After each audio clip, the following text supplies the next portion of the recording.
Okay. Good evening, everybody. The time is 6:31 p.m. It is Wednesday, June 29th. I'd like to call this regular town board meeting to order. Why would we all please stand for the pledge to the flag?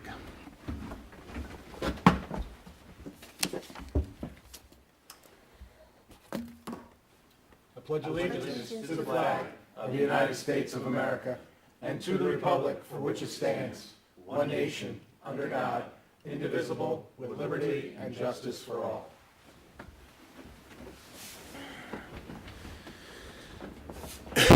Once again, good evening, everybody. Welcome. Those of you that are watching out and on the computer land and on DTV, thank you very much. At this point in time, do we have any public comments or questions on agenda items only? Seeing no one approaching the podium, we'll move on. At this point in time, I'd like to congratulate a graduate of Dover Junior Senior High School who is here tonight. He achieved the rank of Eagle Scout. It's quite an accomplishment. I've been honored to do a couple of these already since I've been on the board. And just seeing what you guys go through, what you accomplish, the work, the time, the effort, the dedication to get to where you're at is just something second to none. I congratulate you. Thank you for everything that you do. I wish you the best of luck in your future endeavors. Go Buffalo, right? Hit them hard, hit them often, right? But we have a little something for you tonight, and we'd like to start with this. Resolution number 116-2022. Commend Eagle Scout recipient Declan Noonan. The following resolution was offered by Supervisor Yeno and seconded by Jay Murphy. To wit, whereas a community is only as great as the individuals who contribute to it, and whereas the town of Dover resident Declan Noonan, through hard work, dedication, perseverance, has achieved the highest rank in the Boy Scouts, the rank of Eagle. Now therefore be it resolved that the town board of the town of Dover hereby acknowledges, congratulates, and commends the great achievement of Declan Noonan on his earning the rank of Eagle Scout. The question of the adoption in the foregoing resolution was duly put to vote, which resulted as follows. Supervisor Yeno, aye. Deputy Supervisor House, aye. Councilman Murphy, aye. Councilman Maluta, aye. And Councilman Jackson, aye. The resolution was thereupon adopted tonight, June 29th. Certification. Once again, congratulations, sir. Job well done.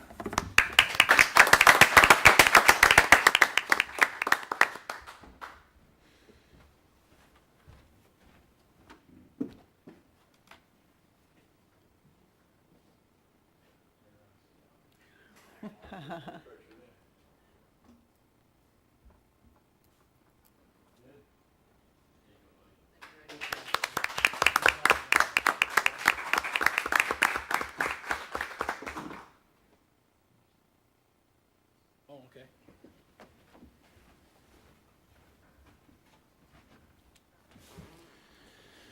All right, moving on. We have a presentation. We have a few tonight, actually, but the first one up, I'm going to introduce and welcome Maureen Lashlee. She's a representative for the Habitat for Humanity. She's got a presentation for us tonight, and we'll go ahead. Yep. Nope. You can bring it up, and we'll figure it out. I need a little IT help here. Yes, certainly.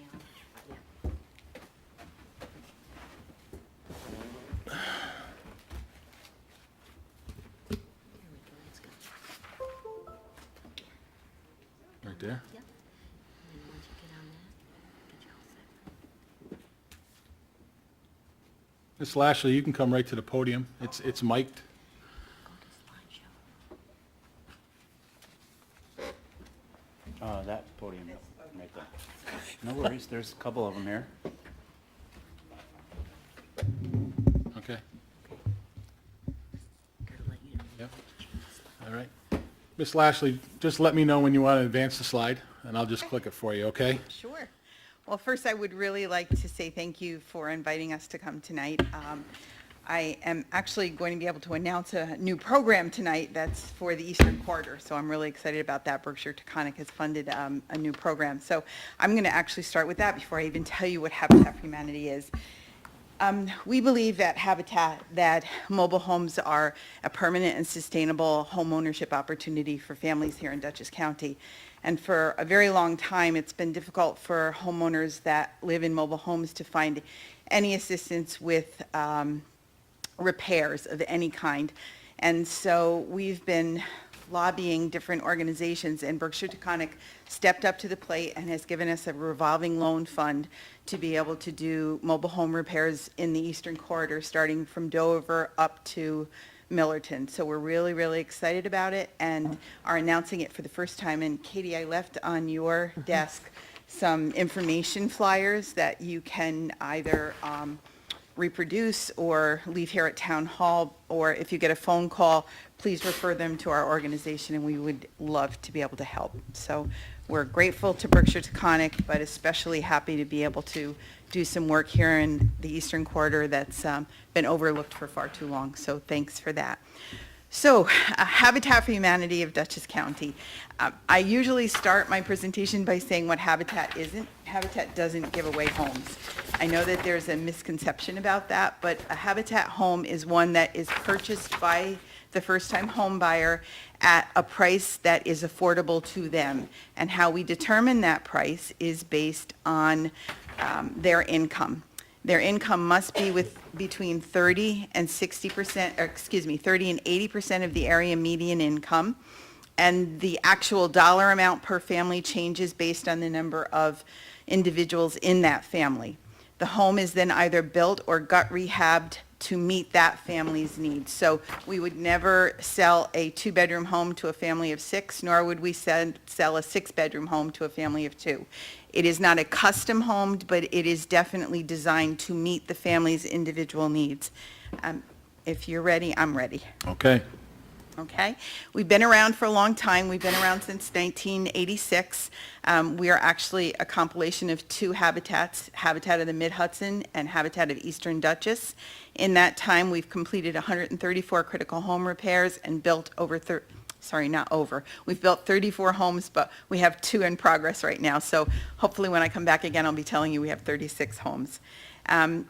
We also have something called a restore, and I know that that's probably the thing that people out here have been lobbying us the most about, bringing one out here, but it's a resale store for home goods that diverts over 100,000 tons of usable goods out of the landfill every year. And you might think, well, so what does that have to do with housing? It's a fundraiser for us. It creates enough revenue to build a house a year, and we are building our first Habitat house this year with funds from the Restore. So that's pretty exciting for us, and as we talk a little bit, I'll tell you why it might be exciting for you too, if you wouldn't mind. So our homeownership program, again, it is not emergency housing. It is not rental housing to buy.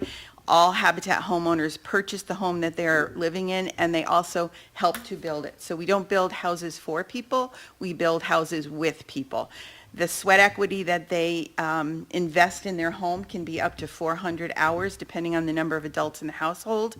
And in addition to that, part of that 400 hours is education, learning about how to be a successful homeowner, what to do when you come home and the heat isn't on.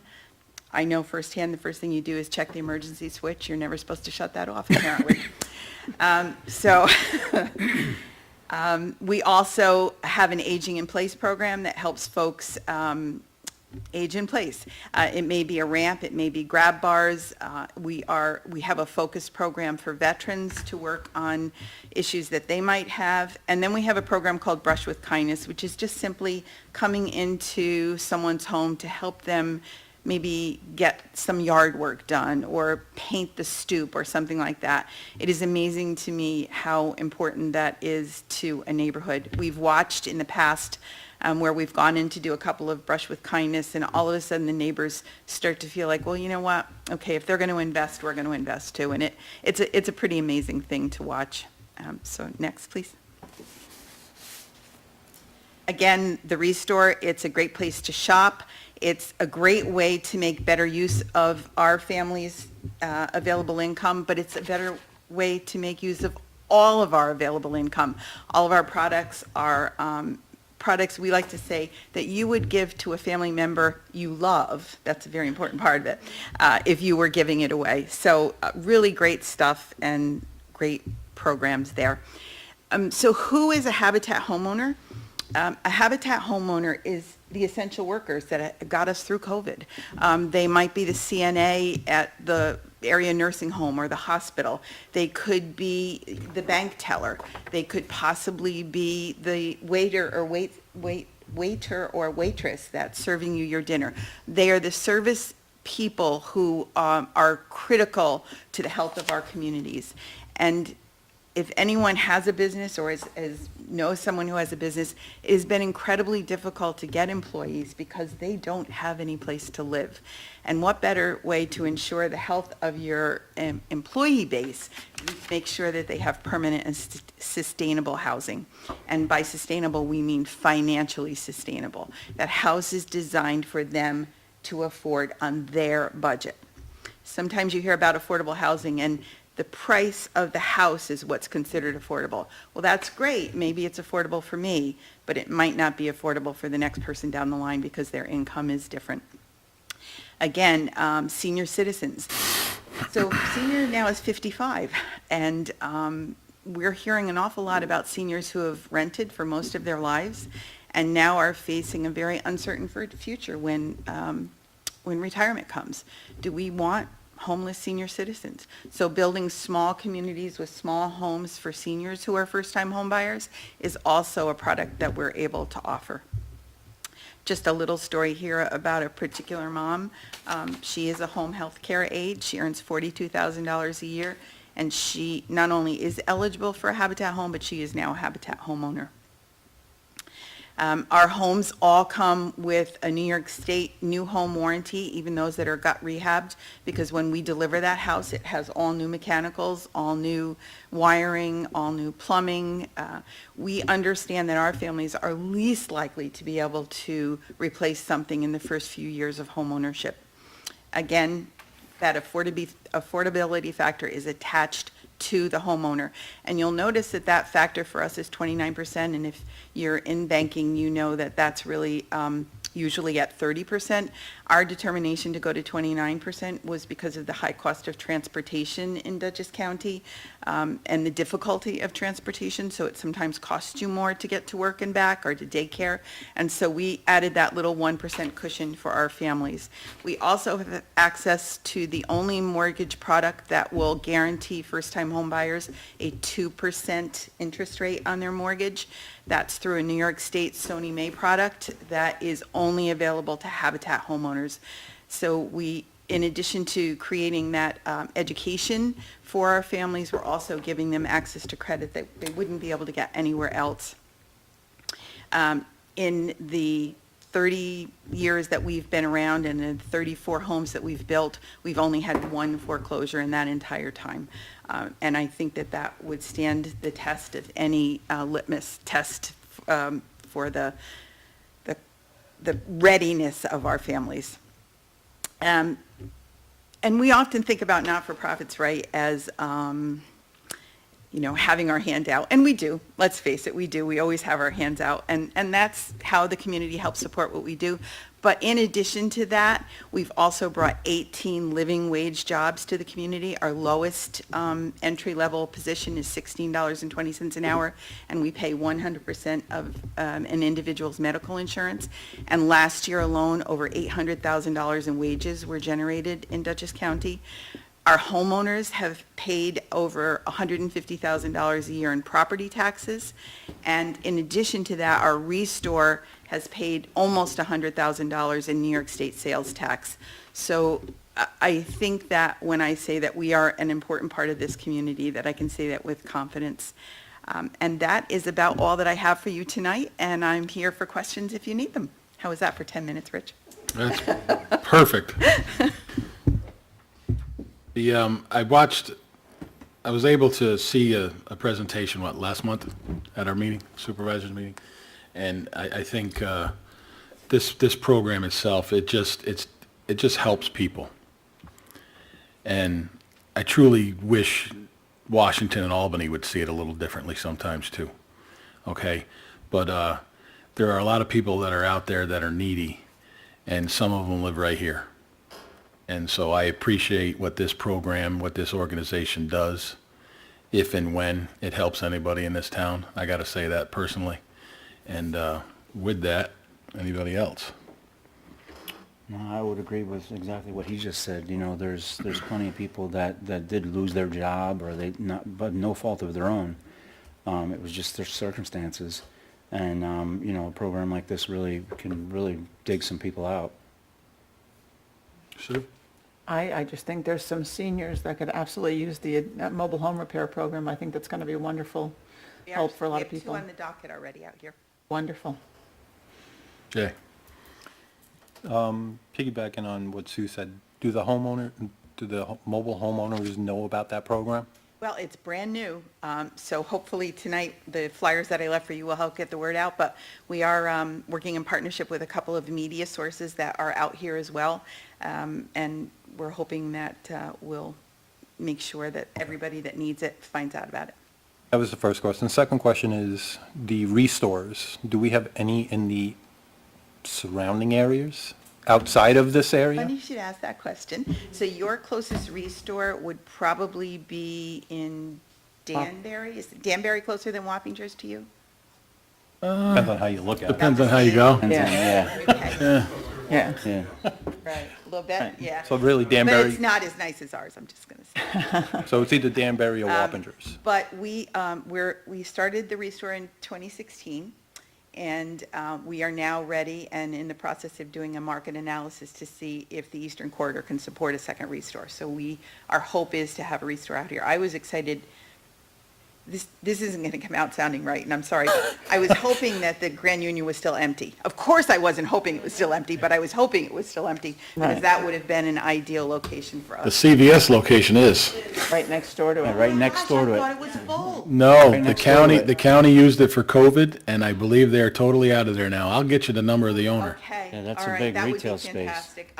You know, we still have them, it took us probably Still have about cats on file? 20 months to Yeah. do the market analysis and begin the process and negotiate for the lease. And actually, we're in our 3rd location, but it sure would be nice to pick the right one the first time this time. So I'm not going to say it'll be here tomorrow, but hopefully before I retire, it will be. I'll tell you right now, if you can call the building department tomorrow and either talk to Don Anderson or Kelly Fusco, she's in tomorrow.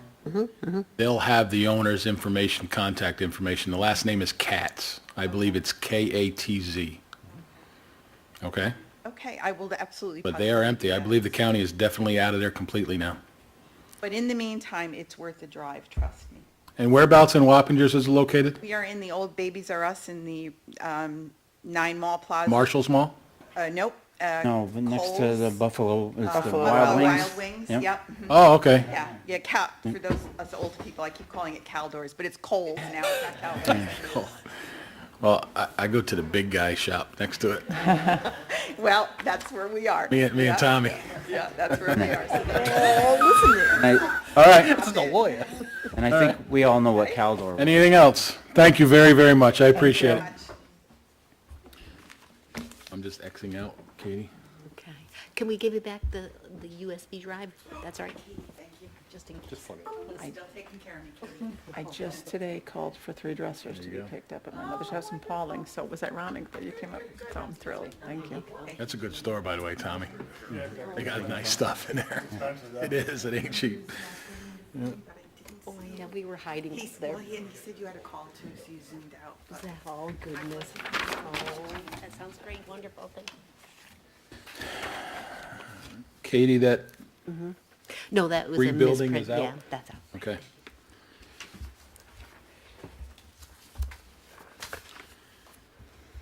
Next on the agenda is a presentation, an equestrian arena and event field by Eastern Hudson Valley. Horse Council, our rec commission chairman, and our rec director. So who's first, Julie? Kevin, the podium is all yours, sir. Good evening. So I think most of you know me, but just for the record, I'm Kevin Katowski. I'm the chairman of the Recreation Commission here in the town of Dover. We're here to talk about the Rec Commission has recently approved using $40,000 of parkland money and $22,000 of ARPA money to do some improvements to the equestrian facilities. So I'll do a brief introduction. Julie's got a PowerPoint, and Christine Nastasi is here from, as Rich said before, the Eastern Hudson Valley Horse Council. And she's sort of the technical horse person to answer any sort of technical horse questions, and also an outside view looking into, commenting on what we have from an outsider's opinion or an outsider's view. Right, so that's Julie's PowerPoint. So, okay, I got a few notes here on my phone. Bear with me while I take a look at those. Okay. So anyway, just to complete the thought of the Rec Commission has approved spending this money, and we're looking for your blessing on that, basically. So, and that's, hence this presentation. One of the things I wanted to say is, why is this project different from other Recreation Commission projects? And I'll respectfully request or perhaps beg you to look at it differently from the point of view that a typical Recreation Commission project, how do you measure the success of it, right? You would typically measure the success of it by how many people use it. Oh, we had 100 kids on the baseball field, or we had 100 kids in the soccer field, or whatever. That's a successful thing to construct a sports field like that. You would certainly also judge a normal Recreation Commission project based on perhaps comparison to other towns. Do we need to build another soccer fields because Amenia has 3 or Pauling has 3 or whatever. So that sort of thing. But this project is really not like that. This project is different because it's a project that could pay for itself or should pay for itself over perhaps the next 5 or 6 years. So, like I said, I beg for you to please don't look at it like you look at a normal Recreation Commission project, because this really is a project that can bring revenue into the town and eventually pay the town back for any monies that we might expend. Okay, so why is this a unique opportunity? We really have an exceptional equestrian facility there, or the base of one that no other town around here has, and Christine will talk about that a little bit more. I think when she talks, but we have a riding ring, which very few towns around here have. We have a wonderful cross-country course up in the fields, up above the riding ring. We have trails in the woods, and that really makes it something unique. And we should leverage that to the advantage of the town. And so that's that's one of the reasons that we thought this would be a good idea. It's not like we're building this from scratch. It's something that we've already got, and it's different and better than what other towns have. So how does this benefit the town of Dover? So certainly I already mentioned the fact that we believe that there's a fair amount of revenue that could be brought in every year from horse shows, clinics, riding instruction, all kinds of gymkhanas, which is sort of a competition, a field-based competition. So revenue into the town is an important thing. We're certainly going to provide programs that local people can use. Introduction to horse, and Julie will talk a little bit about this too. Introduction to horsemanship that we would hope to have as a regular rec department program. I believe there is demand for that. There's got to be a lot of kids in the town of Dover that would like to learn how to ride a horse or how to handle a horse. And thirdly, I think that it will also bring, if we have horse shows and clinics and things of that nature, we'll bring people from outside of Dover into our town, and they'll spend their money here. They'll buy gas, they'll buy lunch, they'll do all sorts of things like that. So those are the basic reasons that the Rec Commission voted in favor of this. And I guess I'll turn it over to Julie for the PowerPoint. And then save your questions to the end, please. I think Julie will, everything you were about to ask me, Julie will answer half of that anyway. So. Hi, I'm Julie Muncy from Dover Recreation.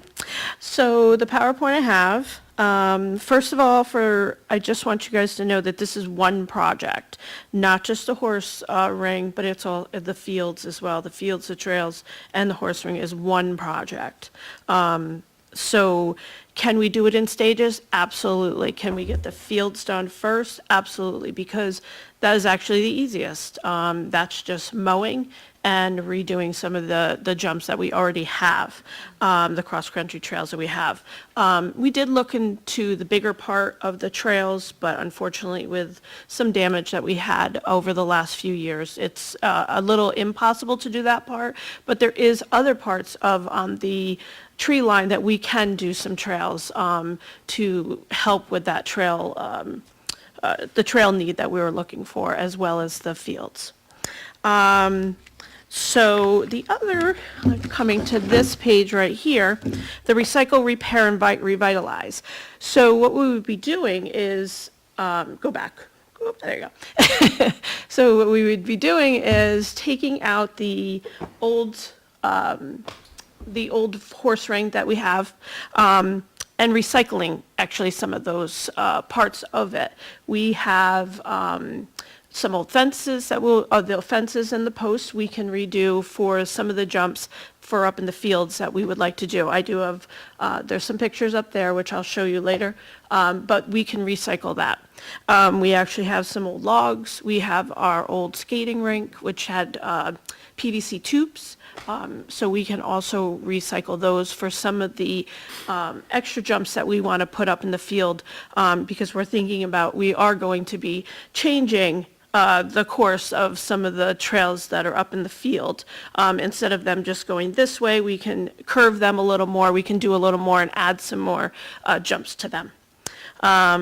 So we want to revitalize, we want to repair what we have, we want to revitalize what we can, but we want to rejuvenate our park. So I think this is just one more amenity that we can offer to Dover, that are not, like he said, not a lot of places have. You can go to the next slide. So the plan of action. So the first thing is, everybody needs to know that this is not taxpayers' money. This is not coming out of my budget. This is not coming out of the town's budget. This is coming out of recreation parkland funds or the community funds that we have, that developers pay a recreation fee. So it goes into an account, and when we need to use anything for our parks, whether it's J.H. Ketchum, whether it's Boys Park, any of the other things that we need, we would take money out of that and then use that for certain things without touching taxpayers' money or our budget money. So that helps cushion some of the things that we want to do in the park. Over the years, we've done that with our playground and our fence that we just put up at Boys Park, and a few things at J.H. Ketchum. So that's what we're planning to do. So that's the big thing, and that's what people need to know. So the plan of action is we would take down and install the new fence. And like I said, we would recycle some of the old fence to use for the jumps. The standards that are in the arena that we have, they're worn down, but they're in decent shape. They can be just painted and sanded. So that is just something we would just reuse. Repair some of the jumps that are in the fields. Some of them work, most of them work. We just need to do the same, sand, paint, and then redo. We would repair the existing electric. Way back when when the horse ring was up and running, they had electric there. There is electric there. It just needs to be redone. So that is part of the monies that we would be using, is doing the electric as well as the drainage. It's very wet back there because it comes off the hill.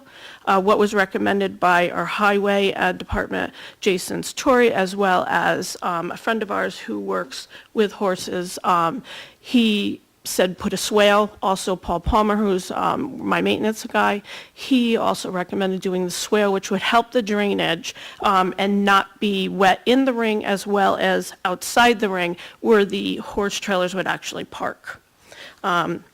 So then the other thing is we would extend water for the horses as well for the footing of the once we get the footing into the horse ring, we would extend the water, and we would put in the pipes for that.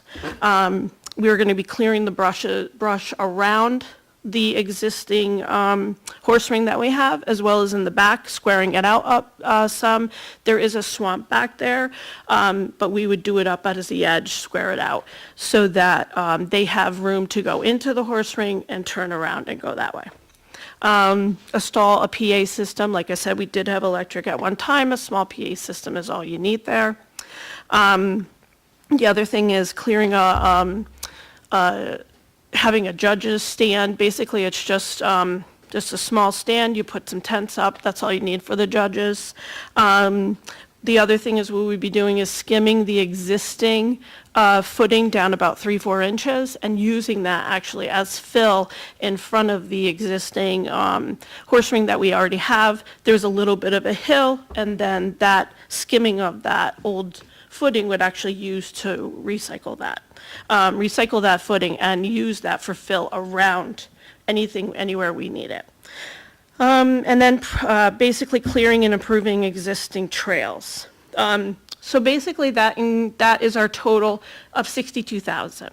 Originally, you have to know that we had asked for $100,000.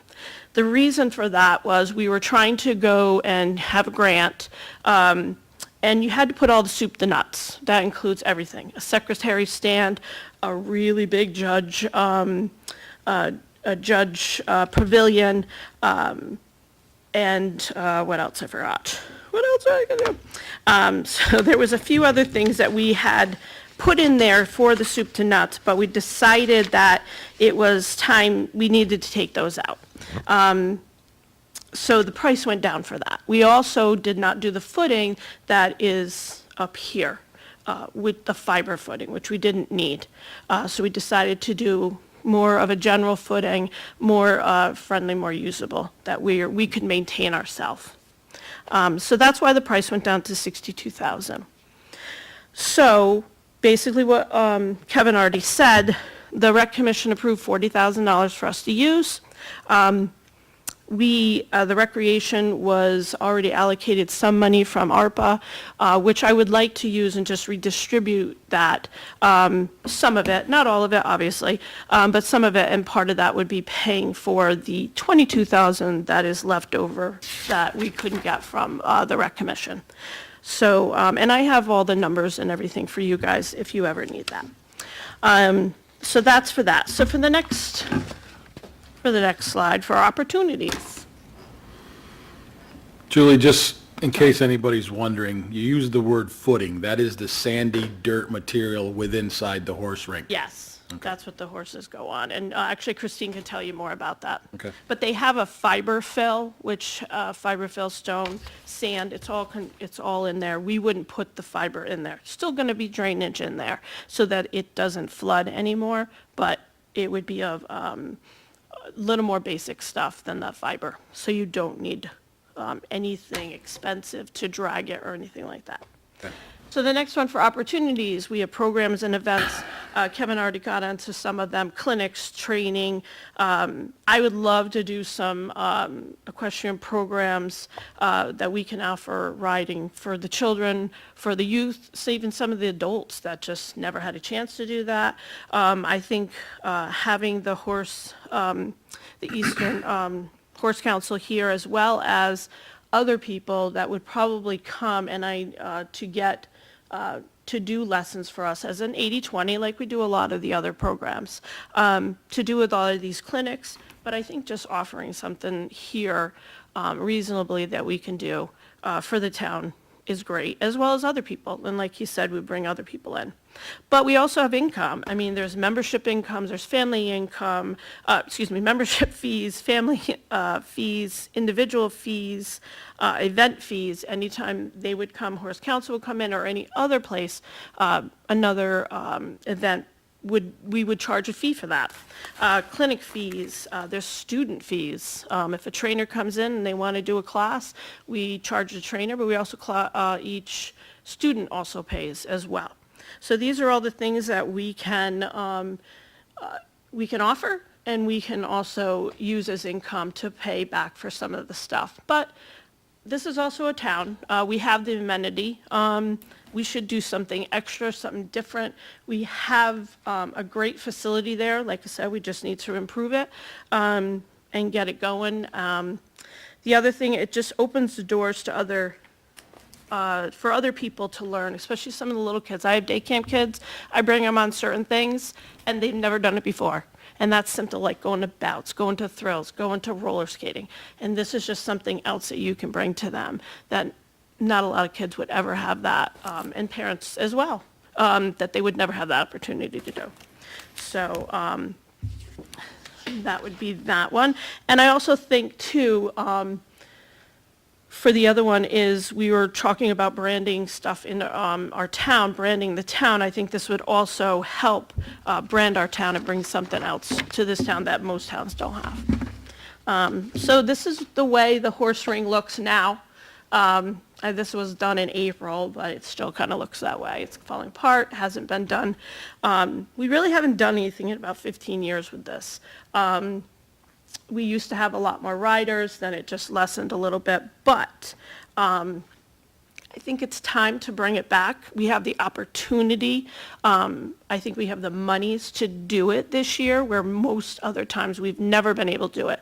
We've had other projects that we've had to do first for our recreation department, for other things, and I think it's time to start this project. So we would have, I lost my thought, sorry. So I think we're able to do that. So basically, this is what it looks like. That is what it would look like when we redid it. So, and like I said, those existing jumps that we have, we can reuse them, and they would look like that. We can still use them, so, and that would be that. Sorry, I'm losing my place. So then the next one is all the jumps that we have. So those are jumps that we have up in the field that are existing. Actually, they don't look so great, but you can use most of them. Like I said, it's a sanding, it's a painting, it's redoing. On the other side, it's pictures that people actually use. If you see on the bottom, on the left, where the horse is jumping over the PVC and the tires, we have that. We have logs already marked for new jumps. When we take down the fence, we have the posts that we can redo some of these and build them up and make more of a beginners as well as experts in the same area. So we just have to update, and we really don't have to buy new. So I think we can use pretty much what we have. So then the last one is the end of it. So basically, bring back the past glory of our unique riding arena and cross-country field. Add to the many amenities our beautiful parks already have that are unique to Dover. We have Stone Church, we have J.H. Ketchum, we have Boyce Park. Let's add to it. It's a great opportunity for all Dover residents to participate in riding lessons and events in their own backyard. So let's add this facility as a great amenity that not many towns have. And that's all I have. I do have some maps that I gave you that would show exactly some of the things that we're looking to do. Kind of more of a visual for you to see. I tried to, as best I could, for the water line, the electric that we'd be putting in, where the swale would go, the horse riding ring would go, what areas we would be cleaning and clearing up. So that's the map that I have, and I can absolutely give you more details on that if you would like it, as well as more detailed pricing of all the things that we would be spending on, things that came from Jason as well as other vendors that we talked about. And now I introduce Christine.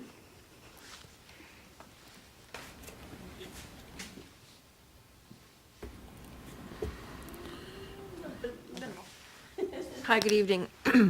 My name is Christine Nastasi. I have my own training facility. It's a small little farm that I have down in Brewster, but I'm the president of the Eastern Hudson Valley Horse Council, which is a chapter of the New York State Horse Council, which is a chapter of the American Horse Council.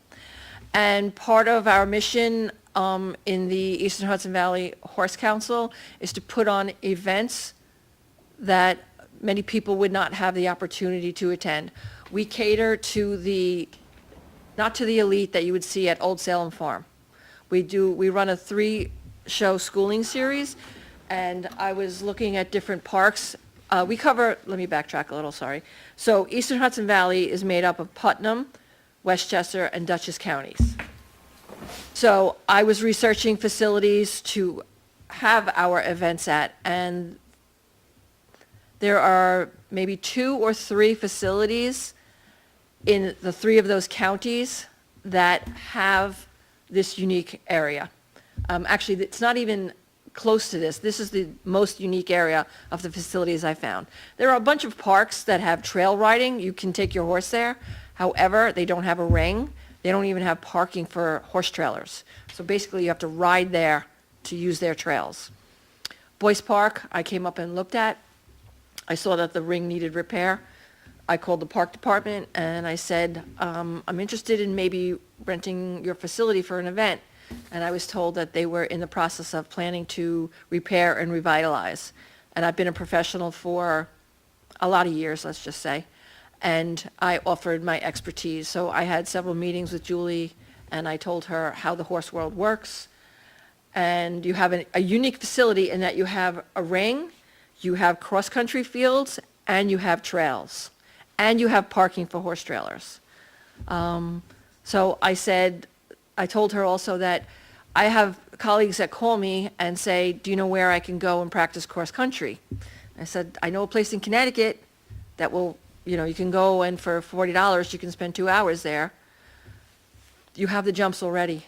I would love to be able, when I have a colleague call and say, where can I practice cross-country? I can say, oh, Boyce Park just renovated all their jumps. It's really great. They have beginner jumps as well as intermediate. Go there. And when you renovate the ring, I'm not the only organization that would be interested in leasing it. I think Kevin mentioned gymkhanas. We're always, not just specifically me, we meaning the horse world, is always looking for a ring big enough to hold a gymkhana in. Gymkhana would be barrel racing. You guys are probably familiar with barrel racing. Something called pole bending, and then a couple other different little games. You need a large enough arena so that when you're galloping, you have plenty of time to make the turn around the barrel and then stop safely. And the judges booth, as Julie said, you need an area for it, and you have that hill, and all you need to do is put a platform, and that would be the easiest thing to do. And I guess it's pretty much everything that. Did you have anything else that we talked about that I forgot? And if you have any questions, I'm happy to try and answer them for you. Bringing in programs for riding lessons. Right. So one of the things that she had listed for income was that trainers are always looking to do some kind of week-long summer camps during the summer, obviously. And one of the things you could do is you could have anyone who approaches you and says, I want to lease the arena for summer camp, you could do a different trainer per week so that you're not looking biased as to, oh, this trainer is getting preferred amenities. And this way you can also expose a lot of different trainers to the amenities of the park, and then they could come back with their students, they could put on educational programs, they could rent the park. There's a lot of opportunity there. One thing I wanted to mention, there's a thing called trail obstacle, where the horses go over a makeshift bridge, they go through cones, you hang pool noodles from an overhead arch, and they go through the pool noodles, several other different things. That is all the rage right now, especially in this area, because any horse can do it. You don't need a big fancy show horse to do it. You can wear any kind of saddle you want. It doesn't have to be a big expensive saddle. All you need is some place to practice, and then some place that will hold the competition. Building these obstacles is very easy, and a lot of them can be built from the fencing that you're going to recycle. So if you have any questions. I got 2, Kevin, actually. The one would be for you.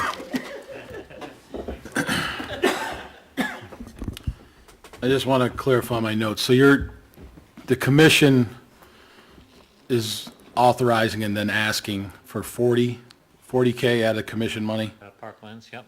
And then you would like to, I'll say, redirect the allocated money out of ARPA that we've already dedicated to the rec department, take it away from whatever we've talked about now and redirect it to this project, 22,000. Yes, please. Okay. And I actually bring you to the podium as well because you're in the horse world, right? True. Yes. And as commission chair, you're backing this, and I have the confidence you're backing this because you feel this will be a good thing. Do you see this, other organizations coming here? I know we've talked about this before, but people need to hear this. Yeah, absolutely. Christine's group, we think will come and do at least 3 horse shows a year, possibly some clinics. Other people will want to do clinics. I spoke to my friend Carol Paterno, who used to own Mistover down on Westover Road in Pauling, and she said clinics were extremely popular at her place. And also, as they both mentioned, anybody who needs a facility where they can give lessons or give a summer camp or that sort of thing. So my daughter participated in countless things like that, but never in Dover when we were here. We always had to go someplace else. We had to go over to Crosswinds or one of those places to participate in that kind of event. And so I think that having that here would be a great thing for, not just for people who already have a horse and want to participate in those sort of things, but people want to learn about horses and learn how to ride. So yes, definitely in favor of this. And I think, like I said at the beginning, that it's something that can pay for itself over perhaps 5 to 6 years. And what makes us unique from, and I'm just going to reach there, what makes us unique from the other 2 facilities in the town, such as Lucky Orphans and the one off of Berkshire, they don't have what you're asking to put at this location, correct? That's true, right. Mostly I mean, they both have riding rings, right? But it's the cross-country stuff up in the field above the ring and the potential for trails in the woods. So also, they are there's a little bit of an apples and oranges comparison there. They are a for-profit, well, not Lucky Orphans necessarily, but I suspect that their fees would be higher than ours for similar events, similar use of their facilities. May I interject? Yeah. So Lucky Orphans is, it's a rescue organization. They give lessons on their rescue horses, and they do run programs, but they won't let an outside person come in and rent their facility to do something that they already do. Right, like a barrel racing or something Exactly. like that. She Gotcha. may put on her own Yeah. event to raise money for Lucky Orphans, but like I would never think to go there not me, I'm sorry, Eastern Hudson Valley wouldn't go there, and we wouldn't ask them to rent their place and put in an event. That's solely Lucky Orphans. Most rescues, there are a couple others, 13 Hands, that have a large facility. They don't do that either. They do in-house programs to raise money Right. for their Their own- 501c3. yeah. Which Eastern Hudson Valley is also 501c3. Just adopted a horse. No, I'm not saying anything bad about them. It's just that All right, it's not well, it's not a suitable facility to do what we're talking about. That's right. That's sort of a good point, that there are plenty of horse facilities around here. Most of them do, it's all internal shows that they might do there, or internal events. They would not typically rent their facilities to an outside organization to. Okay. Jay, you're liaison to rec. What are we thinking? So, like Julie said, when she originally put this together, we were well over 100,000. So we did take into consideration some of the work with recycling. We did bring the cost down to where we think we are today. But my concerns are a little bit of across the board here.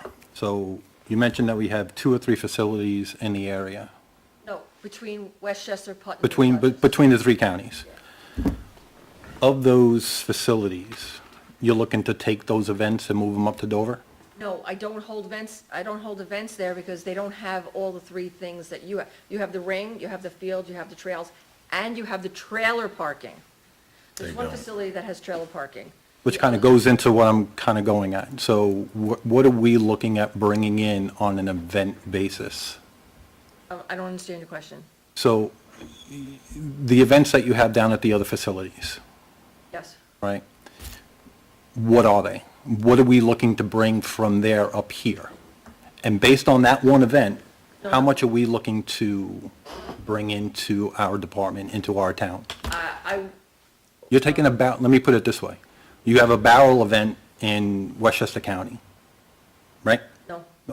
Go with me on this for a second. Okay, All right. all right, pretend. In theory. But now we want to take that event, and we want to come up here to Dover. What are we looking at from an income standpoint? What are we looking at from an overall occupancy?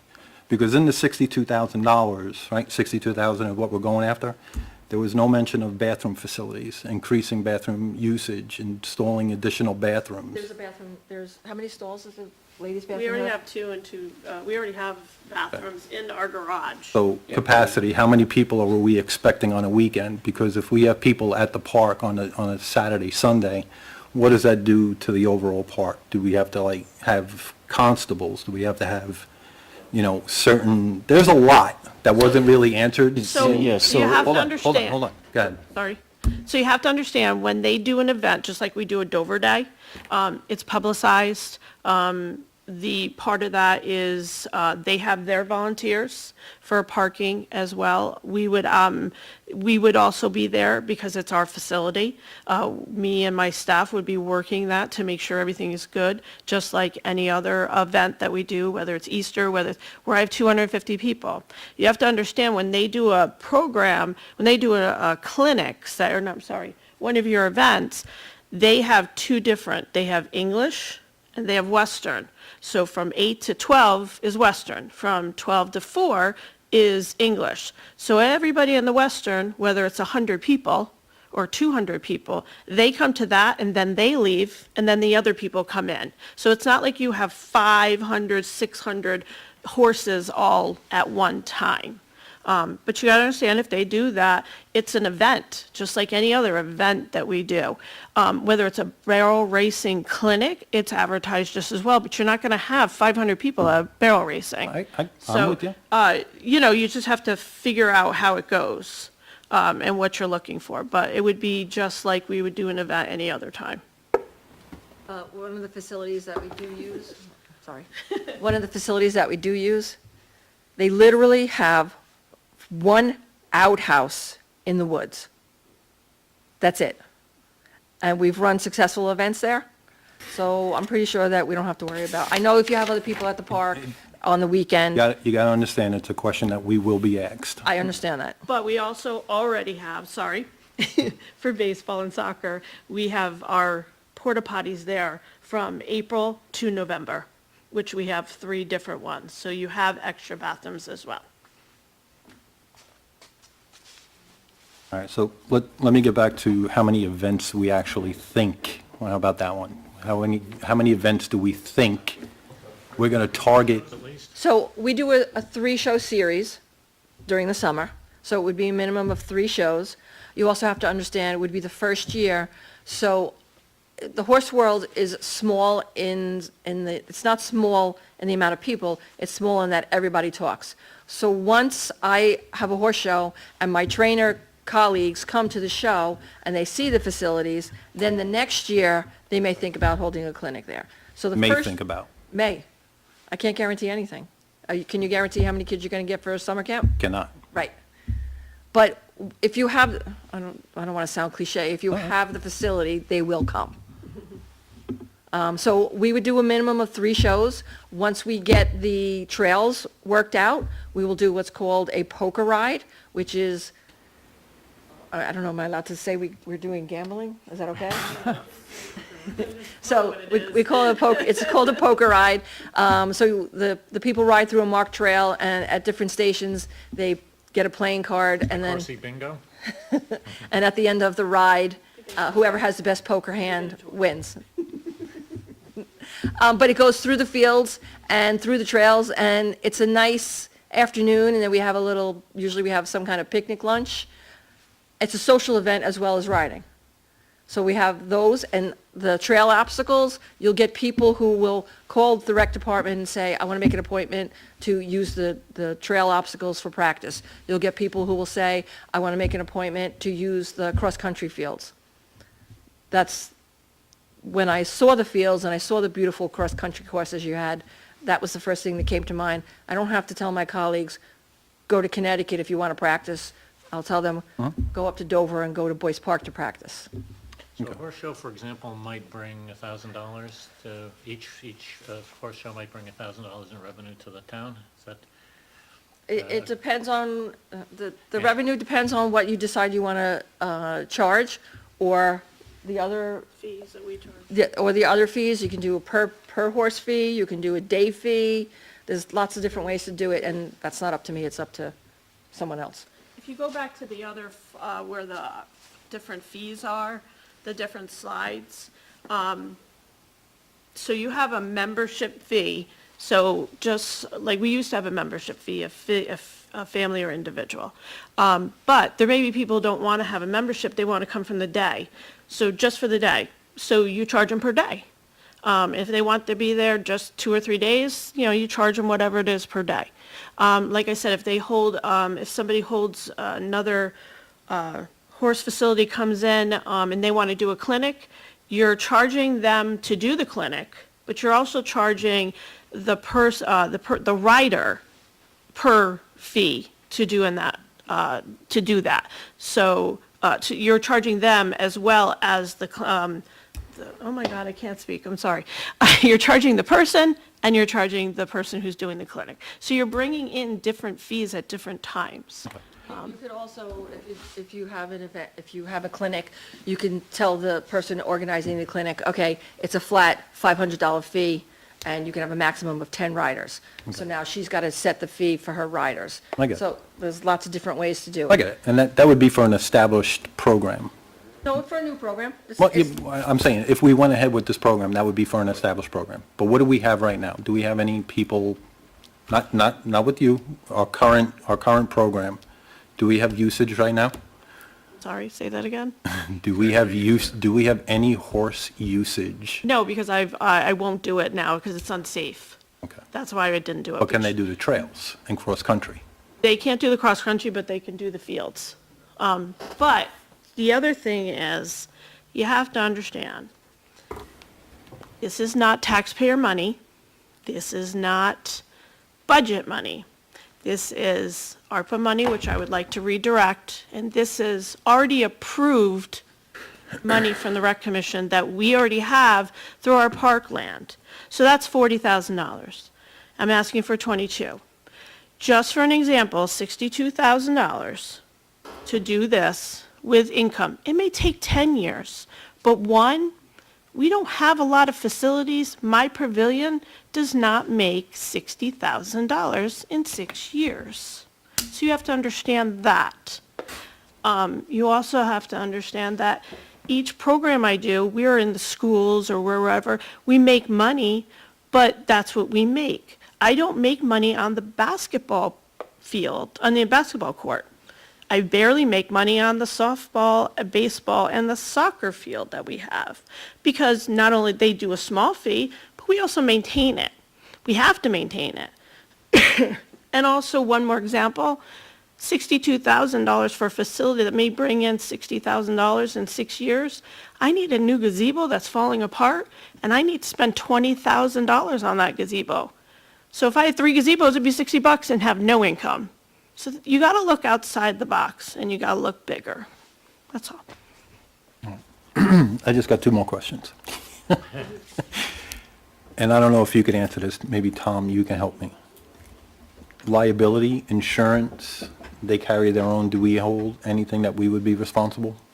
Oh, I sorry. know we have, they would have But their, they and then have. they. Yeah, so on something like this, if we were gonna do a written lease, we would have to let our insurance carrier know that this program is gonna be implemented, because that might have some type of impact on ours. But the person or the entity leasing would also have to provide a certificate of insurance to the town, naming them as a certificate holder, And so I- there would be insurance on And I both do ends. that already with Right. our pavilion, But our our own- fields, right. and anything like that, so. Okay. And individuals who also rent the pavilion, they have their own insurance. And then the last question, I promise. Maintenance, yearly maintenance. What do we need to do on yearly maintenance? Well, once we get it up and going, it should be good for a while. The only real maintenance you have is doing, you're gonna be shutting down the water in the winter, just like they do the bathrooms already, so that's just flushing it out, it's not a problem. The electric is the electric. The other thing is the footing, they have to drag that, but like I said, we're not getting footing that is up here. We're getting footing that is here. We already have a Sand Pro.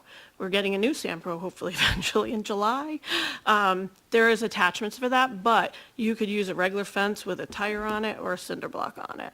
Does not have to be anything fancy for that to drag it. The only thing you have to do is make sure your pitch is good for that. Am I missing anything? That's old school ball field.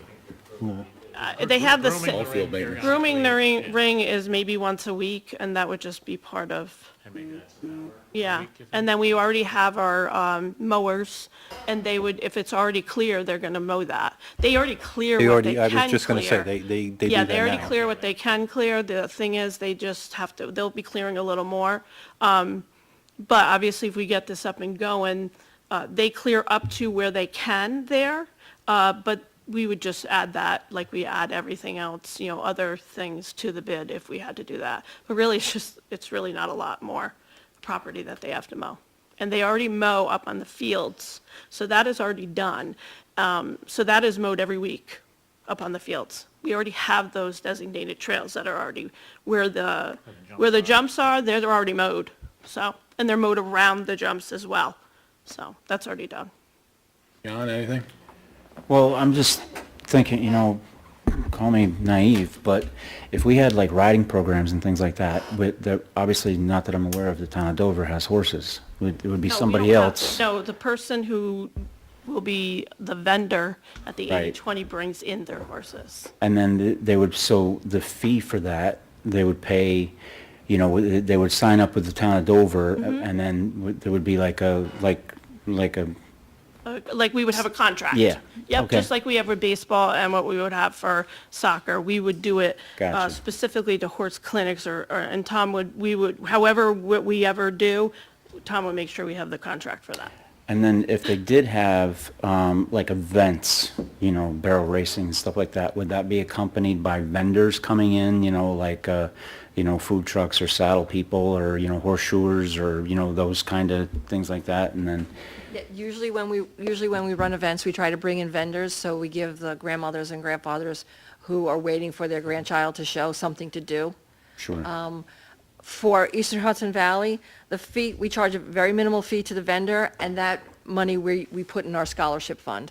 But if you have a different way of doing it, especially for other people, you guys can dictate how you want to do it. The other thing I wanted to mention is, I have an event at Rockefeller State Park, and what I'm doing with the Friends of Rockefeller is, we are splitting the profits. So we're paying for everything, then we're going to take out what we paid out, and then whatever's left over is going to be split between the Friends of Rockefeller and Eastern Hudson Valley. So that's another way that we could do things too, if you wanted. We did an event last year where we made almost $3,000. So we got $1,500 for the day, and then the place that hosted us got $1,500 for the day. Right. So the money can go anywhere from a ring rental fee for $250 to let's have a big event and split the profits. That's also a one-day event, $1,500 Right. for one day. Right. Well, I mean, we should make use of the place that's there. Ms. Jackson, I have no questions, everybody's covered my questions. Deputy? Sorry to show up late to this, but I just don't think this serves enough residents in town. I'm just not with you on this one. Sorry. That's all. Anything else? It doesn't have to be just outside people. I think it will bring more people than you really think. I think there is a service there, and I don't think a lot of people know about it. If we bring enough people, if we bring enough programs in here, they will know about it. So just like anything else, so. And may I interject? So if we have an event and we're drawing from Connecticut, we're drawing from Westchester, we're drawing from Putnam, we're drawing from Dutchess. Dutchess has the most horses in the county of any county in New York State. So we're drawing from all over to try and to get participants. So when the participants come to the event, they drive through the town, they stop at Dunkin' Donuts, they stop at the gas station, they stop at the deli. I don't know what else you have up here, I'm sorry. I'm actually from Long Island, I only moved to Putnam about 7 years ago, so I'm not that familiar with Dutchess yet. So when they drive through the town, they're gonna stop and spend money. So it's not just about the town of Dover residents. Yeah, that's the problem, And I think right? one other note on that, And the other thing too, Go sorry, ahead. I'm sorry. You have other facilities around here that do things that bring in, you got TMRP, you have, other different places that bring in people and they spend in this town. So you are kind of making your money back. The townspeople are making their money. It's not just, but you are offering things to the townspeople. But you're offering an amenity, and that's what you have to think about. It's an amenity that our town has. Go ahead, I'm sorry to interrupt you. well, and just to reiterate what I said at the beginning, that this is different from a typical recreation department project in that we do believe it will pay for itself over the course of 5 or 6 years. You really can't say that about anything else. That we build a baseball field or a soccer field or a tennis court, that doesn't pay for itself over time. So that's really the benefit to the town, is that it brings in revenue, as opposed to having hundreds and hundreds of town residents that might use it. And certainly the benefit to the town residents is that we expose them to learning how to ride, learning how to handle horses and things like that. So there certainly, I'm sure, are people who are interested in that. Okay, anything else? All right, what I'm going to ask the board to do is to, if I may, consider this for the next 2 weeks. Think about what we heard tonight. We'll crunch some numbers and see where it puts us. And then this board will make a decision and we'll go from there. Is the next meeting too far away for you? When is the meeting? The 14th? The end of the month? Oh, the end of it, okay. Okay. You gotta do what you gotta do. 27th. I'd like to get it done over. 27th? Yep. July 27th. So I'll move that I'll make the motion that we table this until the 27th of July, Second. and we make a decision that night on yay or nay. Second. So certainly, if you have any questions in between, obviously contact Julie or I. Yep, so, Okay. and thanks, everyone. All right. Thank you. I have a motion, I made the motion, I have a second from Councilman Murphy to table this and make the vote on July 27th. All in favor? Aye. Any opposed? Carried. Thank you, everyone. Okay, one more.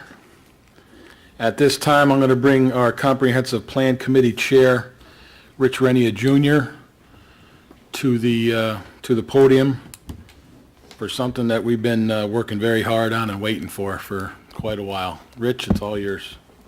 Good evening, everybody. I'm happy to be here and happy to announce that after years, and literally years of working on this with our committee, that we've finally completed a comprehensive plan update document and have provided that to the town board. So you can take that document and review through it. It's your document now. The committee has put in, as I had said, we've been working on this one for years. Started with community input survey back in 2017. We met through COVID, had our masks on, continued. In last December of 21, we had our public input session where we had put a draft of the document up on the town website, invited all those who had comments to come in and share them with us. And then we took those comments, we revised the document. We then took that revised document, we once again completed a public notice, put that on the town website, and we held a public hearing on the document. The committee held that public hearing on February 16th of 22. And then after that, we took those comments, we met multiple times, revised the document. We even invited some of the stakeholders and some of the people who provided comments back to our committee to further give us some more explanation of what they were looking for.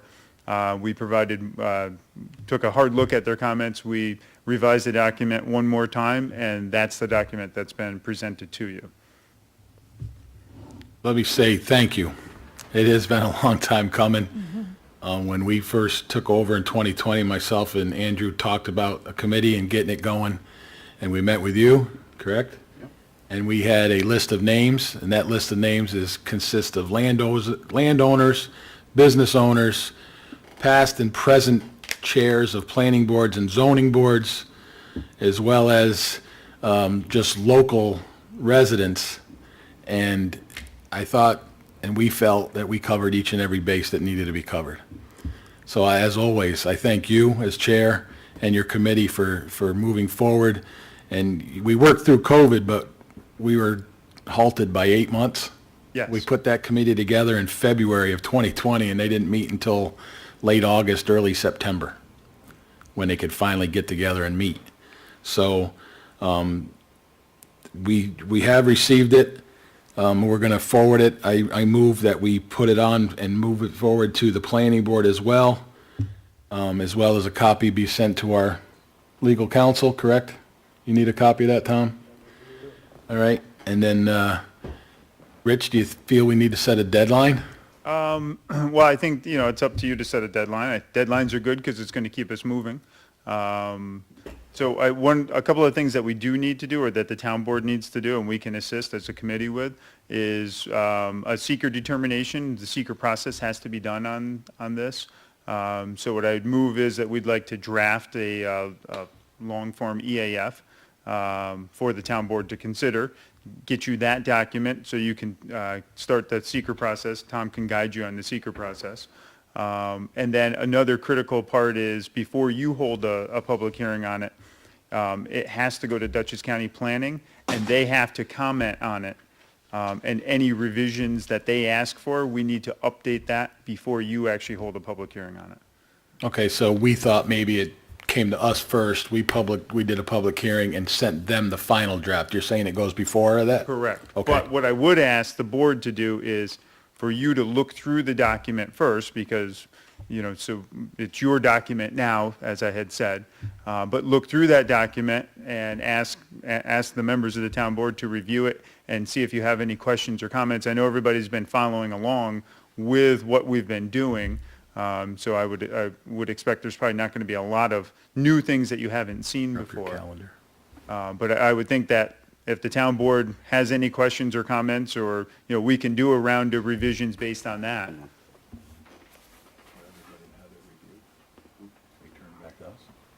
That's what we want to do. It's probably a secret process too. How long will the secret process take, Tom? Well, if the committee could get us a long-form EAF, there's potential we could, at the next meeting, declare intent to be lead agent, circulate it. I think at the same time, we could refer it out to Dutchess County Planning, so it runs concurrently. And then Along at with our the... planning board, correct? Yes. Yeah. And then at the, potentially at the August meeting, we can make a secret determination and schedule a public hearing if we have Dutchess County's comments back. Otherwise, it would have to be, it's potential September. Yeah, so I think that timeframe actually sounds good. Oh, I didn't know how long the August? secret process was going to take. In August? That you would actually do we- a public hearing in September. Oh, Public hearing in September. September. Long form together. How long will it take for your long form to get together, Rich? We can have that to you. Month? No, I was going to say I'd try to have it to you next week.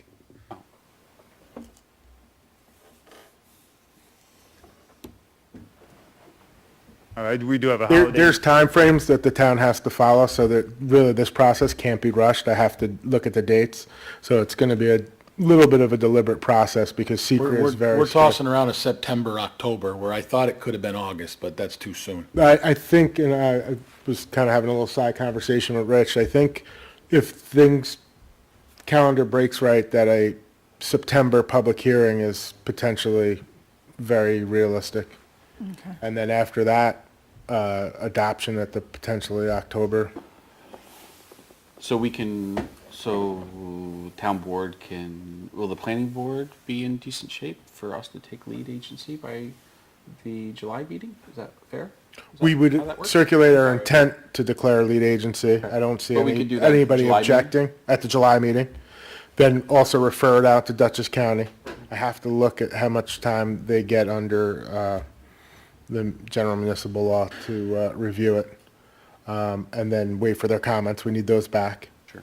And see if there's any That would give revisions both- that they require. And then we could schedule, complete the secret determination and schedule a public hearing, And that would give basically both boards at that point 60 days to pretty much. review as well. Get comfortable with it. I mean, we're going to have public hearings, like, that's not something that you can, Marilyn, if I may ask, September's schedule, you're probably not going to meet on the 5th, because that's Labor Day, correct? So you're only going to have one meeting, the 19th? So would it be fair to say that for full review by all boards and sent on to the county after we determine all that, Tommy? September 19th would be a good deadline? And then in September's meeting, A deadline for, Deadline for what? for all the boards to review and give them back to you, correct? You still oh, need yeah, that well, process. I would ask all the boards to review, well, I first That's the asked- deadline I'm I talking first about. asked this board, the immediate town board, to review prior to your next meeting. Yeah, the board should get this document and become familiar. We should have it with tonight. I think you sent it on Yeah. tonight. Yes. So by the next meeting, the board should be fairly familiar with it. Okay, The deadline has to do with Dutchess County planning, not the local Okay. boards. all right. Tommy, just talk those dates again with me. So at the July meeting, we will be able to advertise that we were going to take lead agency. What was the wording that you Yes. used? It's You're gonna circulate. your intent. We're going to Intent. circulate Okay. our intent to declare Okay. lead agency, which is a requirement under secret. So we'll do that at the July meeting? And I think at that point, we could also make a 230 referral to Dutchess County Planning also, so that the copy of the plan, if there's no requested changes, could be sent to Dutchess County, which is required to their planning department for their comment. As Rich correctly stated, if Dutchess County comes back and say, we really don't have any significant issues with the plan, but we'd like this and this added or revised or changed, then we're obligated to make that change. At that point, we could conclude the secret process hopefully at the August or September meeting. Okay. That's going to be the determination. We How have- quickly Dutchess County gets back with their comments. We have a little advantage after September, or even during September. It's budget time. We start meeting twice a month. So there's added dates that we can use Correct. if we choose to, right? And then we would need to schedule a public hearing. Once secret's determination's been made, get public input, and then, based on that, at the next, I would think at the next meeting, the board could potentially adopt if there's no significant public comment that requires revisions, or the board would be inclined to make revisions to the document. Okay. So letter of intent in July, Dutchess County Planning in July, seeker hopefully in August, right? Because we can't complete that until Dutchess County would respond. And who says they're going to have 30 days to respond in the middle of summer? They could take longer, Yeah, of course they are, yeah. So we'd be looking at a public hearing in October, really. or sometime in September. And Have again, multiple meetings. we have multiple meetings, and we can set aside that first meeting of the month just for strictly a budget and a public hearing. Do the public hearing first. And then, We'll see how. And Dutchess County has seen this document as it's Correct. progressed, because one of the things that I have done with them over the last several years now is keep them in touch on our progress. And they actually gave us a lot of input on it in the beginning, so I don't expect to receive anything major from them. and Mr. Rafter, and I'm sorry, I always forget the second guy. That's Mr. Barclay? Mr. Barclay have been fully supportive of this. Yes. I mean, that's talking to him privately. You guys are heading in the right direction, so that's a positive comment in my eyes, so that helps. Okay? Anything else for Rich? Thank you. Again, thank you very much, Rich. It's job well done. Rich, lot of people, work. they don't understand how many hours and thousands of hours you and your team have in on this thing. It really is an accomplishment to even get to get this far. So thank you really for doing this. And I want to thank you for your help out of your business. Yes, yes. Your guy, Pete, I got to thank Pete. He's been there every meeting. This committee met twice a month to try to get this knocked out. We set a goal of a year to 18 months, and then we got hit, and then just some setbacks. And we made changes. Well, not we. They made changes based on the comments we received from the residents and the public. Correct. The public had input in this. They were given the opportunity to come. Some of them did, and they gave their input, and it actually went to paper. So the townspeople had part in this, not just a 10 or 12 person committee. Yeah, we actually made many revisions Yeah, since the. we did, or you did, Public yeah. hearing.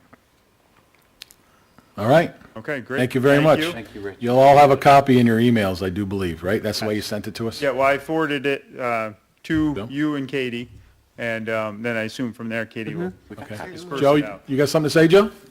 Yes. You may not have got a copy.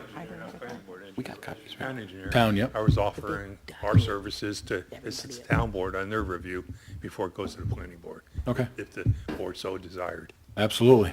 Thank you, Joe. Let me also just point out as well, too, for Joe.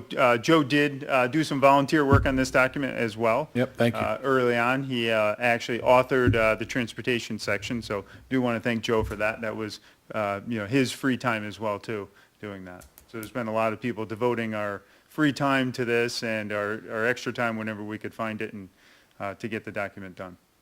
Thank you very much once again, Rich. I appreciate it. Job well done. That's a major hurdle.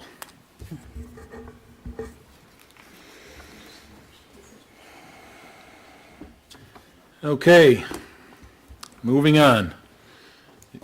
You're more than welcome to not stay if you choose to. Okay, well, good. Next is reports from our Recreation Department and our Highway. Julie? I got Jason's. Okay, Julie Muncy from Dover Recreation again. Okay, so we are gearing up for day camp, which starts on Tuesday. So I want to thank Paul and Dodie for trying to get us going and getting us all straightened out at the office for all our signups. We have almost 100 signups right now. So we've been getting them in every day, more and more and more. So we're very happy about that. We actually have our council meeting going on right now at the park. So our counselors, they're gearing up as well, trying to get all their information. We really didn't have too many protocols from the Board of Health. We did get a few that we just have to do some internal reports, not a big deal about the for COVID. So much better than last year. So we're working on that, and at the end of day camp, we have playground program, which goes to the end of August, and that's right after day camp. We have flag football tonight, every Wednesday, and that is going great. We have 22 kids, so that's going really good. We have boot camp starting tonight as well, and that's our first one outside in the tennis courts. So if you guys want to come out, it goes to the end of July. They'll probably do another one in August. So while the schools are closed, we're at the park for boot camp. Our theater program is going strong. We're almost in the fourth day. So that's from 9 to 2 at the high school auditorium. And we're doing Frozen Junior. So we're hoping and praying that they get enough rehearsal and they do well. So the other thing is, for day camp, I forgot to mention, we had to change our swim days. So our swim days are for the first week, Tuesday and Thursday, July 7th and July 5th and 7th. But after that, we're going to be doing every Tuesday, Wednesday swimming up at Camp Berkshire. And that new calendar is up on our website as well as online on our Facebook page. And I share it to other places as well. I want to say the seniors last Thursday had a really good They did Pride of the Hudson, so we had 61 seniors go, so that was a great event. They had a good time with that. And we also want to thank Katie for bringing fresh vegetables to our seniors. They love it. They've been doing that every week from a local farm in Millbrook, so we're very happy about that. And we have our basketball clinic is ending tomorrow, so we have another one coming in August. Any other questions? No? Thank you. Thank you. I have Superintendent Jason Sartori went to another meeting tonight just because he hasn't attended it in a while, and there were some questions, so he went there. But he says the town of Dover Highway was busy this month with mowing the edge of the roads, both Dover and Wingdale. Also weed whacking throughout Dover and Wingdale at all intersections, stop signs, yield signs, and the bridge ends. He replaced old metal pipes to plastic pipes on the following roads. East Duncan Hill, we still need to pave the site, but he's letting it settle for a couple weeks naturally. Pipes were already replaced on Dual Hollow, Lake Ellis, Leather Hill Road, and a part of Ridge Road. Ridge Road still has a couple more pipes to be replaced. We are waiting on additional pipes to come in. We will let everyone know on social media when the work will be beginning again. Ditch cleaning was completed on Dual Hollow, Atkins Road, Bird Hill Road, Leather Hill Road. We started some ditch cleaning on Ridge Road. Some additional ditch cleaning is necessary and will be completed in the next week or so for the Ridge Road area. I would like to thank Joe Platt, our mechanic, for his hard work keeping our equipment going to keep us working. Thank you to my whole team for their hard work and dedication to the town of Dover. And thank you to Terry Jacopino, my assistant, for her continuous work on the FEMA project, which is almost completed. That's a task in itself, the FEMA paperwork and reporting and keeping track. I was going to help him out and state that the Ridge Road, which I put the word out for Jason last week about yesterday and Monday of the Ridge Road pipe project. He was only able to get it half done because why? The pipe never showed. So he used what he had already, expecting the delivery to come in to finish the job, and it hasn't showed yet. He's hoping by the end of the week so he can continue and finish the job. He also stated to have me say there is a major project coming on for the Cart Road between the County Route 24 and Route 22. That was started years ago under the previous superintendent. It's time to basically go back to the beginning and start repairing and recapping some sections of that road. So he's looking at an August time frame for that. And then also he has in the works, and we'll get the word out in enough time. It's on the DEC's desk now, I believe, Joe, the Nellie Hill Bridge. We're hoping this year, but we've done our part. Now it's up to the state to get the word back to us and give us the go-ahead, correct? Yeah, so, and working with DEC, if anybody knows, is sometimes moving backwards. So that's all from Jason. That's his report. Reports from the supervisor and the town board members. Councilman Maluta. Well, I just have, I have two things. One, it is against the law to mow your grass clippings on the road. I see it time and time again. It is very dangerous for motorcycles. It's just a pet peeve of mine that I see people mowing and they blow the grass clippings on the road, back roads, side roads, state roads. That it's against the law. You're not supposed to do that. So be mindful of that when you're mowing. Second, we have Independence Day coming up, this weekend coming, and it's come through my channels that a lot of people, our upper echelon government uses the term Constitution. It's in the Constitution. It's not in the Constitution. You can pick yourself up a copy of it's the U.S. Constitution and Fascinating Facts about it online for $3.95, and inform yourself. Don't just assume when somebody says it's in the Constitution or it's not in the Constitution. You could look it up yourself. And I would just hope that everybody has a good 4th of July weekend, Independence Day weekend, know why we celebrate it, and be safe. Thank you. Thank you, Jan. Councilwoman Jackson. Just wanted to mention that the library has a summer reading program starting very soon, and to congratulate the Dover High School class of 2022. The graduation was very nice, and good luck to them and everything they go ahead and do. Once a dragon, always a dragon. Right? Councilman Murphy. No report this month. Deputy Supervisor House. No report. Okay. Supervisor, he'll ruin it. He'll have one. I got to first thank the CAC committee, led by our town clerk, Katie Palmer House. I especially have to thank the Girl Scouts and Janet Pickering for getting a pollinator garden done and planted down at the JHK Memorial Pool property.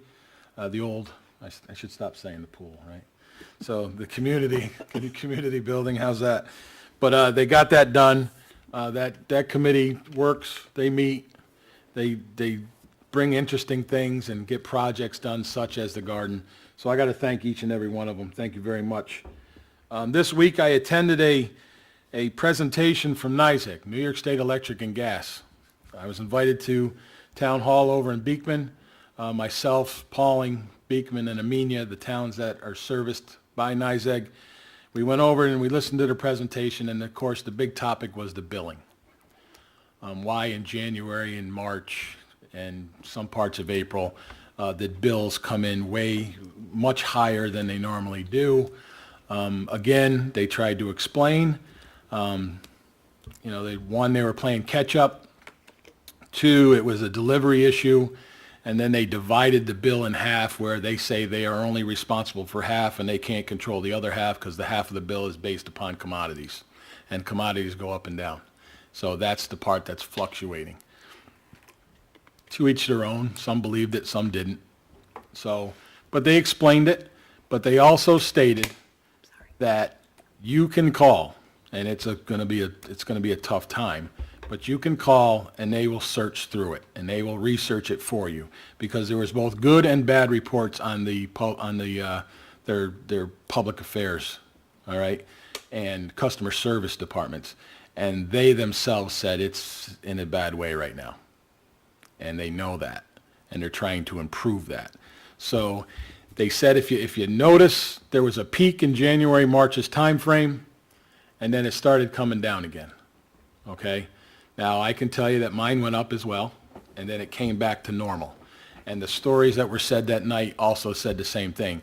But the problem that they had is the $223 a month budget bill came in at $972. And then the following month, over $700. So I will honestly say, our representative, Mr. Miyoshi, took her name, took her information, and is researching it, and guaranteed her publicly that he will get back to her once he finds out the situation and that they will make it right. So they are willing to work with you, okay? It just may take a little time, and you may have to deal with their customer service department, which they know, their words were stinks right now. So, again, we learned a little something, but the other main topic that night, and it's coming, is they are going to be going through a major meter change. And you will have the option to opt in or opt out, but if you opt out, you will be paying an additional $14.95 a month. They're going to basically an electronic type meter where they can actually, some way or another, call into that meter, and they will be able to read your meter every 15 minutes. But the thing that caught my attention is they will also be able to prioritize areas of this town in times of need, such as power outages. They will be able to determine, the old green to red scale on a thunderstorm, well, what's red and what's green. They'll be able to prioritize it, which is a big help for myself and the board members here who keep everybody informed, as well as Jason, because we can't always make the call in and say, Halls Apple Road is down, or 343 is down from the Washington line into Dover. We can't always do that when we're busy or we're out and the almighty stuff is hitting the fan. We can't always get that information to them. Now they can do it electronically. Okay? It's a process. They explained it. That's above my pay grade how it works, but they'll be able to do it. And that'll help assist our highway departments and our emergency services. And again, the billing should be more accurate because they can read it more often. And you're not hoping that they come every month or at least every other month, which they haven't been doing, and they know that. They're estimating everybody, and then they play catch-up, and they admitted to that as well. Okay, so I just felt that was some information that needs to get out there. You can fight it, and they will work with you, and they assured each and every one of us there that night. I wish it was better advertised, because truthfully, the information that I got, it didn't say that public was just, it was open. We had maybe 2 people from Dover that I recognized there, and the rest was all Beekman, really. So that's some information that you should go out. Some projects that are going on, I already talked about some of the road projects. If you notice coming in, Phase 2 of the Town Hall remodeling, facelift type situation is done. The painting was done last week. I thank each and every one of the staff and elected officials involved on that. Again, the floor will be the next phase. Few weeks, next month. When it happens, it happens. It'll look good. We still have some things to hang in here, but this room here is 100% better than it was. What I would like to do, I would ask the board for their permission tonight. We've talked about this, and it's time, now that the land purchase is over with, I would like to put an official and approved committee together for our property maintenance, our trail maintenance on all properties. The chair of this at this time is former Supervisor Ryan Corteen. My recommendation would be to keep him in as a chair, and he has mapped out all the properties. He has mapped out the new trail from the Stone Church property south into the Seven Wells property, which we just took on along with Duchess Land. What I would like to do is I would make that a motion to appoint the committee, maybe the end of the next meeting, but we were open to accepting emails or letters of intent on wanting to be involved. Any discussion on that? No? Second. Motion's made and seconded to form a committee and try to bring it official at the next meeting. All in favor? Aye. Aye. Any opposed? Thank you very much. I want to clear up a few things. I took some calls and I took some personal comments from people bringing it to me. If there are any questions on possible projects, possible changes, or purchases that you hear out on the street, or you may have heard and overheard part of a conversation in one of our buildings, ask us first before you go out and talk about it. It's coming back to me, and you're night and day between it. You're wrong. So if you just hear parts of a conversation, don't take it the rest of the way you think it went, because you're going to be way off.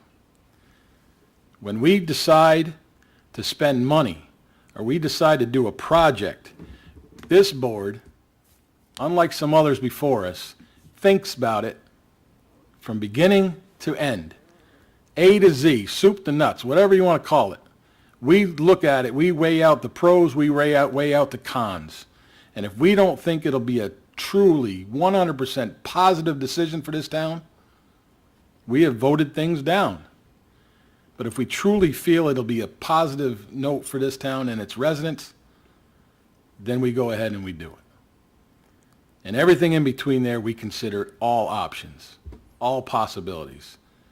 Myself and Andrew, there's a couple of us on that. We're the biggest devil advocate you can find. Because it's taxpayer money, it's taxpayer time, and taxpayer respect that we have to honor. So don't go out and say something that you think you heard. You got something to bring to this town board, bring it to one of us. And I'll stand at the top of the damn list. That's all on that. The rest I have, I'll be asking for an executive session later. Julie, did I cover it well? You're welcome. Thank you. Okay, on the resolutions.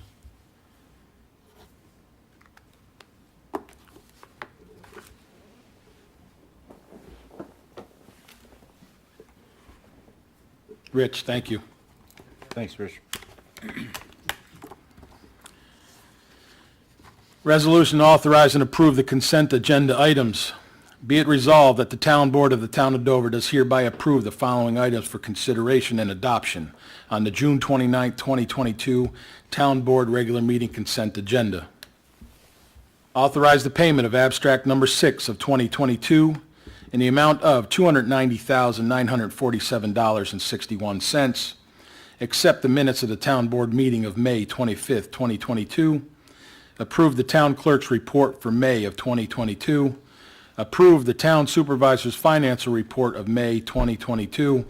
Authorize budget transfers, budget amendments, and payment of off abstract purchase orders as prepared and submitted by the town's bookkeeper. Accept resignation of Recreation Department Assistant Lori Vincent, effective June 3, 2022. Accept the resignation of Senior Recreation Program Leader Ann Matthews, effective June 17, 2022. Authorize the hiring of the new Recreation Department Assistant Paula Holmes, effective June 6, 2022, at a rate of $19 per hour for 37.5 hours per pay period. And accept the resignations of employees ID number LAURE005 and ID number FINNE005, effective June 27, 2022. I'll entertain a motion. Second. Brought by Murphy, seconded by Maluta. Any discussion? Seeing no discussion, all in favor? Aye. Any opposed? So carried.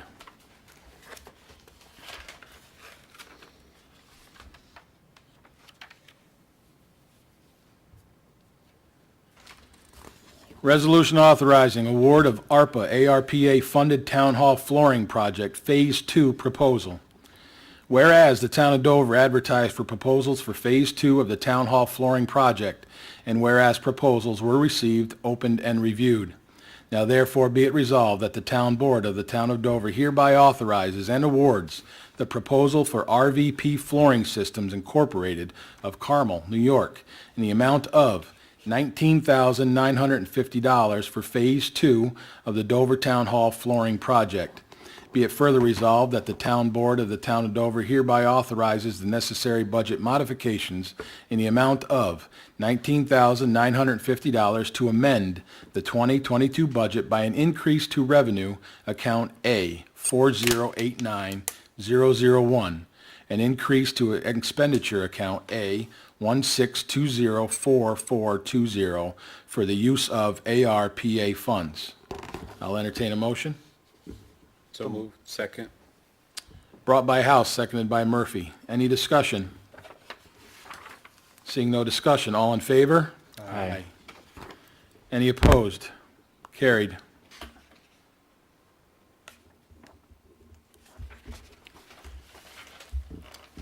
Resolution approving 2022 seasonal summer employees.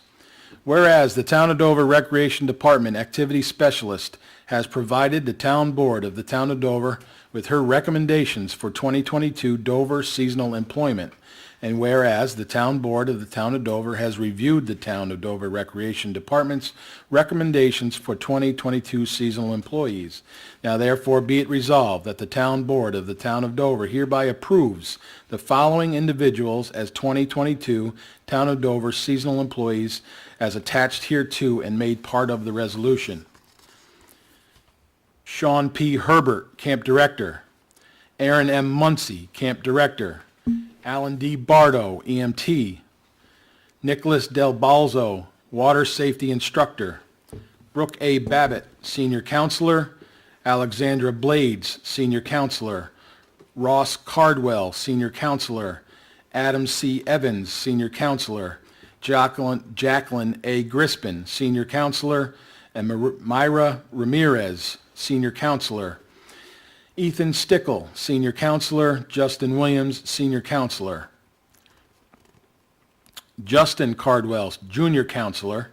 Caleb Enos, Junior Counselor. Brianna Gonzalez, Junior Counselor. Alexander Laveris, Junior Counselor. Angelia Nelson, Junior Counselor. Ryan Oakes, Junior Counselor. Zoe Roydel, Junior Counselor. Michael Tompkins, Junior Counselor. Zoe R. Roydle, lifeguard, Rocco C. Shea, lifeguard, Megan F. Weiss, lifeguard, David Green, security, Brooke Leary, theater director, Nicole King, theater assistant director, Aaron Muncy, before care, and Caleb Enos, aftercare. Sound good?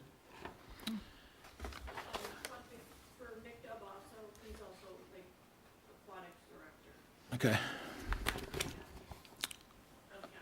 I'll entertain a motion. So moved. Second. Brought by Murphy, seconded by House. Any discussion? Did we have any spots that weren't filled this year? We filled everything, right? Everything that we were... One? Okay. For counselor, senior, junior? Okay. Any other discussion? Hearing no further discussion, all in favor? Aye. Any opposed? Carried. And second on that. Yeah. Murphy Okay, made the motion, I seconded. okay, thank you, sorry. Couldn't remember who was first. Resolution authorizing the supervisor to execute 2022-2023 Northeast Community Council Transportation Contract. Whereas the town of Dover has previously entered into a contract with Northeast Community Council for transportation services so that Dover citizens have access to medical care and other basic services. Now therefore be it resolved that the town board of the town of Dover hereby authorizes the renewal of the Northeast Community Council Transportation Contract for 2022-2023.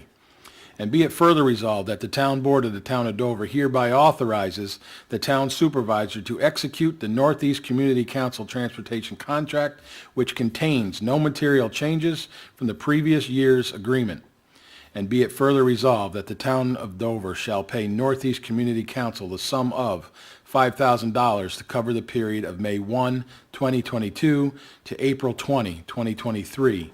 Be it further resolved that the copy of the contract shall be kept on file in the office of the town clerk of the town of Dover. I'll entertain a motion. So, Excuse me, a typo, it should be April 30th. Yeah, we'll make Okay. it, certainly. Apologize. No worries. April, oh, not 20? Yeah. April 30th? Okay. I'll entertain a motion with that correction. so moved. Second. Brought by Jackson, seconded by Maluda. Any discussion? This is something that's done every year, budgeted for. All right, anything else? Madam Clerk? No, thank you. No? Seeing no further discussion, all in favor? Aye. Aye. Any opposed? Carried.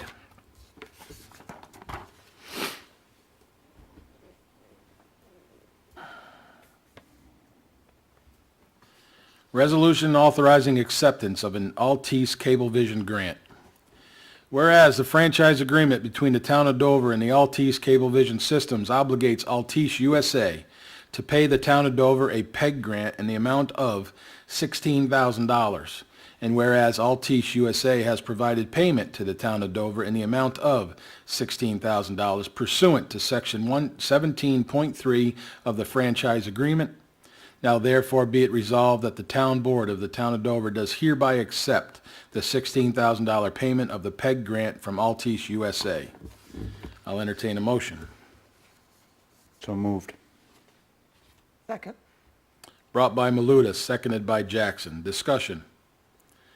This is the grant money that we were promised a year ago. Last June. All right, so, you know, they rushed us to approve the agreement, and then we're just getting it, and it will be used for upgrades in our audio equipment and so on. Refresh my memory. Weren't we supposed to get some information back from them in separate matters? Yep, and we're still fighting for it. Anything else? Nope. Motion's been made and seconded. All in favor? Aye. Aye. Any opposed? So carried.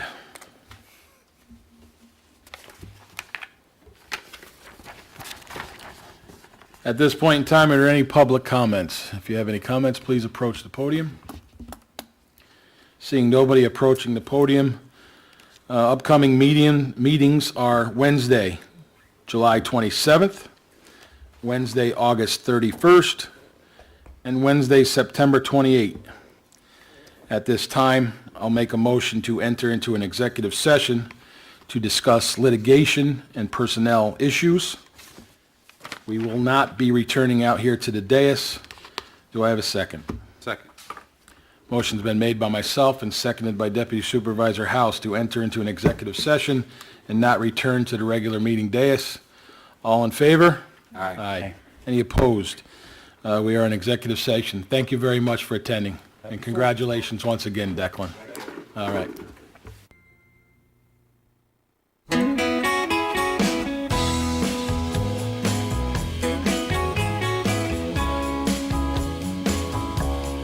Mama, I'm hurting in the worst way. I got no money in my pocket, no place to stay. And when I see you out in the street,